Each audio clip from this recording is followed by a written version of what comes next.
Hi, Gregg Perry, the historic preservationist. Welcome to our next episode for America's 250th anniversary with talking about taverns, specifically the Sign of the Key Tavern in Woodstown, which is New Jersey's oldest colonial tavern dating back to 1669. But today's episode, we're going to talk about uses of a colonial tavern. Um, and usage of these taverns varied much of the time that the tavern was developing the ambiance of taverns, which 1669 there were very few, if any, that are older than this in the entire colonial atmosphere. Um, at 1669, the Sign of the Key Tavern in Woodstown um, started out as a fur trading center, but I think its essence was going to be real estate because King William gave to John Shivers, who built the tavern in that 1665, 1667, and it opened in 1669. He gave him X amount of hundreds and hundreds of acres, thousands of acres to sell and to sell and create hamlets. So this was kind of a real estate outpost, if you would. And remember, you have to put your mind into it that there were no fields. There were no fields. I mean, it was wall to wall timber. Again, a squirrel could go to Maine to Florida, right through our area here, Alloway, Woodstown, and never touch the ground. Just walk across the canopies all the way down to Florida. And how we can destroy a country, can't we, in many ways, polluting and ripping trees down. And hey, trees use carbon dioxide, and that helps us with breathing. That's oxygen. So why are we doing this? Why are we doing this? And well, anyway, that's for another time. But the bottom line is, so this tavern was put there as a place to sell real estate. Number one, its exact location is put there because, as we have spoken in a previous video, the royal port in Salem, is where the king came in. They built a warehouse around 1650 in the early 1650s, and it takes 8 to 8.5 miles to get to its old location, the Sign of the Key in Woodstown, and that was key. Uh, I read something a few days back, and I'm not going to explain whose book it was in, and he was very misguided in his information. He said when the traveler probably got tired and he was getting hungry and thirsty, and this was in a quote tavern book that's been out there, and uh, it's been advertised, locally in historical societies. I thought it was quite a joke, in fact, that the goer, the man, would have been tired and hungry, and he wanted to stop somewhere. No, not so. Believe me, you could have gone further. It was the horse that got tired. The horse needs to be boarded. The horse's legs are weak and it's hungry and it's tired. It needs to sit for an evening. That's why tavern, the placages for tavern, the stops for tavern were every 8.5 miles. So you would bring your horse. The horse would be boarded in the back. The tavern would usually have either some Native Americans at this point in time in the 17th century. We're talking here, the third quarter. You would have had Native Americans, possibly a slave or two, or young people boarding, feeding the horses, and then a furrier that may come around once a week to tend to the horse's shoes. And you could drop your horse if a horse was available, which probably only one horse at any other time addition would be available at that tavern, and you would take that to the next tavern. So conceivably, you could probably do 2 tavern runs in one day by trading in your horse. I don't know how that works. I haven't found anything about that. How do you know if your horse was better than his horse or the horse you got? So maybe all horses were on equal footings as far as the quality and the value of horses at the time. But nevertheless, that's why the Sign of the Key Tower was placed 8.5 miles from the royal port back in 1669. And we talked about the oddity of travel, but you're coming there, and the tavern was put there, and then they're looking to build the next tavern, the next tavern, the next tavern. The key here was to get up to Old Burlington, um, and it was actually going to be the capital of West Jersey, and that's what it became. So they were placing every tavern 8.5 miles up on, quote, Old King's Highway. And as we explained before, it took it could take years to cut this timber, burn it, so that you could have carriages and horses able to not go around the stumps. So it became very difficult. But so it became a place to sell real estate.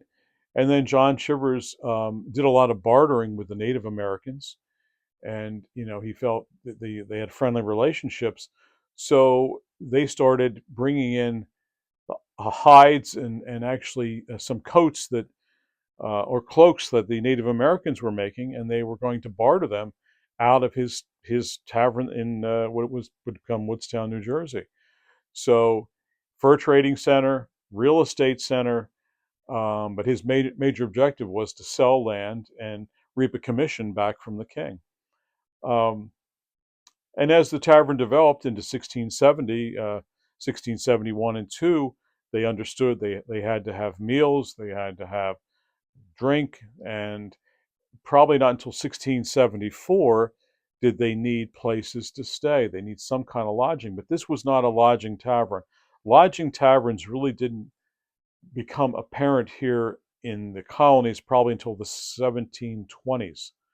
So a good 30, good 40 years later, and you would have found it in major cities. Philadelphia was not on the map. Old Newcastle was not on the map. Um, and very little was there. This was barren land with Native Americans and a lot of trees, and people of higher powers with money, with plans to put things and build communities where they wanted to.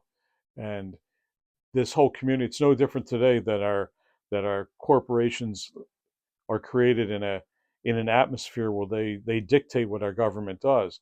It was the back then the government, you had people that could make supplies and goods. They're pressuring the government back in the late 17th century. They want to sell them. So they go to the government and they say, we have the new world with all these potential people, the population that could exponentially grow in 25, 30, 40, 50, 100 years. Create these towns. And because my family produces this or that in England, and I can become a rich man. So they started producing and prodding and probably paying under the table the aristocracy to make this happen, such as this real estate affairs with John Chivers and the King of England. Uh, so what else did the tavern become? Again, a place for drink and eat. And as we spoke one of our last episodes, you could only get ale or cider in this place, but nobody was drinking the water because water was contaminated. People got sick from the bacteria and the viruses in the water, the runoff from some animals or the water off in general. We just don't know what's in the water. And babies were drinking ale.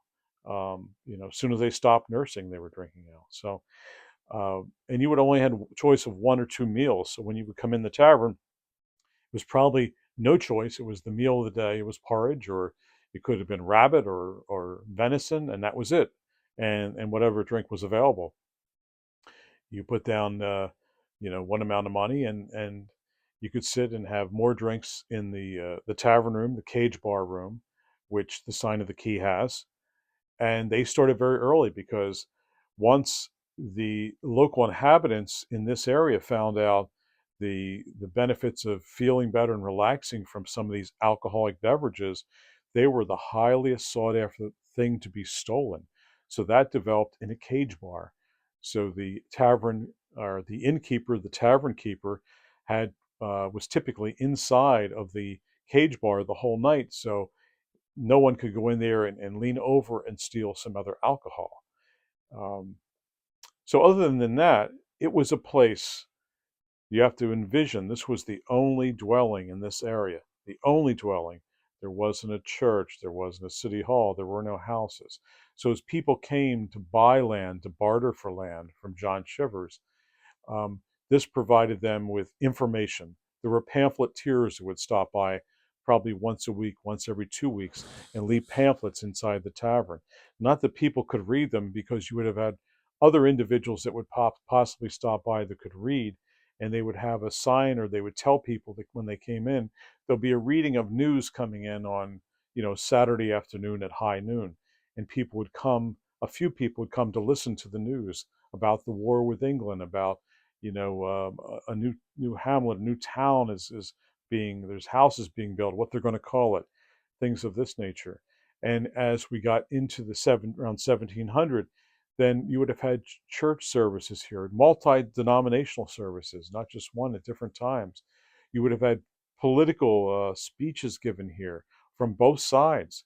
Probably not at the same time, because the capability of the Sign of the Key Tavern was probably maximum only of about 20 individuals could stay in there. Um, so political. So who was in charge? Were the British in charge of southern New Jersey, or were the colonials? So and the tavern owner, the tavern keeper, he was going to swing either way, because he wants to sell stuff. He wants to sell his meals, his drinks, his lodging, his furs, his real estate. So whoever's in charge militarily, he's going to cater to them, whether he was pro this or pro that. And the another interesting thing is, as we got into the 1720s, 1730s, 40s, and 50s, there was a lot of whippings. There would have been a whipping post outside of the tavern. There would have been um, sometimes people would have been hung outside of a tavern, and it's like this craziness, this brutality of this ridiculous MMA fighting that the young kids see today. And the tavern owners were happy to have a whipping or multiple whippings scheduled, or even a hanging, because he would have more people coming out of the woods with advance notice, and he would sell meals and drink. As crazy as that sounds, and this would probably be pushing into the 1720s. So, and we'll talk about briefly the different kinds of taverns. So we have the tavern like the Sign of the Key we're talking about now, which provided, after it got running by 1775, meals, drink, and lodging. And lodging was by no means luxury. It was sleeping on one room, um, the room that was above the chimney, where the chimney was in the wall for the cooks, the 11-foot open hearth. That would have been about 20, 25 degrees warmer in the winter, but it would have been sweltering hot in the summer. If you wanted to rent into that room, you could, and they would give you a lighter blanket to sleep there on a bed, and the bed would hold anywhere from 8 to 10 people, and people you don't even know, and you would stay fully dressed and just find a more comfortable place. And sometimes it was stuffed with hog and horse hair, and with hay, or within corn husks, things of that nature. The cheaper room was the room that was not around in the wintertime, was not around the fireplace going through the wall, and you would have had a heavy burlap blanket and slept on the floor. So each at the Sign of the Key would hold about 10 to 12 people in each one, and the accommodations were not good. And you would go outside and to do your business outside. There was no commodes upstairs to accommodate for bathrooms, so you'd have to go out in the middle of the night. I have no doubt that probably the people in the better room had one window out the front. Possibly they raised the window and went right out the window. I have no doubt about that. Somebody had at some time of the history of it. Um, so that was the accommodations. But I said we have somewhat about three types of taverns. Taverns, uh, you would have to buy after the hamlets, after the Sign of the Key was there for about 25 years, and you would have had the precursor to, say, Woodstown, where the Shivers Tavern was located, this first tavern from the Royal Port. Um, you would have had a license needed to sell alcohol, and this was a way of our taxation kicking in to the British government, and then it became the American government. Um, so you would have had either um, for ale or for beer open all the time and for basically limited lodging, or you would have had some people who were farmers. And there is a local tavern now, and I got word it just came up for sale, and it was not on the route of the taverns we are talking about, because it was not considered a legitimate tavern. It was considered an alehouse in the day. And an alehouse would have been that alternative tavern that if you were a farmer or you had another business most of the year and you wanted to open on Sundays, you buy a license just to sell alcoholic beverages on a Sunday. And it's called Seven Stars. It was given that name only back in the 1948, in the late 40s and early 50s. So it wasn't a tavern back in the day. It was an alehouse. You'd stop by and you had a limited amount of time that you could sell drinks on a Sunday, and that was it. So it wasn't a full-blown tavern. We had an individual who actually ran the Historical Society in the late 40s, early 50s in that tavern, the Seven Stars Tavern, which he coined the name of Seven Stars. And he was a professor at a Philadelphia University institution. And back then, as we know, coming out of the war, um, people were very oppressed. They weren't into history, but the people that were into history really rewrote a lot of books about history. And even today, we find ourselves in 2026, and we are finding history books being shelved, burned, thrown out, and history has been being rewritten as we watch this video after today. So those 40s and 50s, and this individual went in and he totally flipped this tavern from a farmhouse, and he put a pent roof on it, he put an extension on it, and he gave it an interior of a tavern, and he called it a tavern. And as we have a lot of the people today, the automatons people, the quote, we're going to term, and it's a good term, it's a psychological term, the stupid people, the following the herd type people, they believe what they see and they don't cognitively go deep into creative thinking and think about what's going on. So a lot of people believe this, but that's what we have. So the third type of tavern, as the evolution occurred in the 1720s, 1725, we moved to 1750, places like Philadelphia, Haddonfield, the Indian Creek Tavern. These big taverns, they had 2 floors at the time. They could accommodate 30, 40 people. They had legitimate beds. They became boarding houses, almost hotels with cage bars on the downstairs and dinners available. So that was the ultimate expression. But when we're talking about the sign of the key, New Jersey's oldest colonial tavern, we're talking about the the raw essence of an outpost here. So we're going to be joined by somebody I think coming up here.